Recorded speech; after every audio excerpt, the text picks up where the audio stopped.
God Nueretin cha deport kaso sa la God Nuerin kona God Gambel. Watama shiga ga kabadala shiga jen kana kamta shiga ben kabadala ka ladana shalat kajen.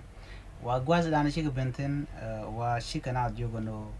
di yara ke kumadun la kuma Gambel da ya ban loro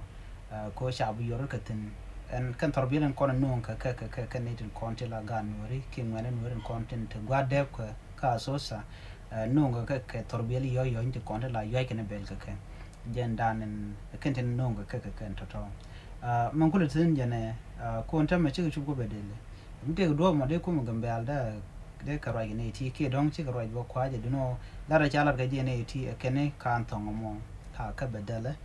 ke beka lo chala gwa kel gang kuma ka tera mjel ka rode ko witong mi take insecurity midi and wajadan shalga badala ke kuje wuka na kamti men gwalun wo ken chicken jen re weekend na kamti ban ken gambela dar kula wo chaka bin la don gwazo mo ko tela torbiyeli ci torbiyelen konti no ngo chika lojo men kwa gujin tam torbiyelen kon bisho ka gambela jenda na kwa kuj ngode go en gorka boko dong le roy karami mo ten tong mi ka do dan bu ben gaja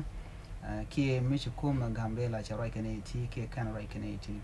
aje dana to bane all information bane ka bilinka ka do badan len waru din ka je kan gatin content ka so sa biya tema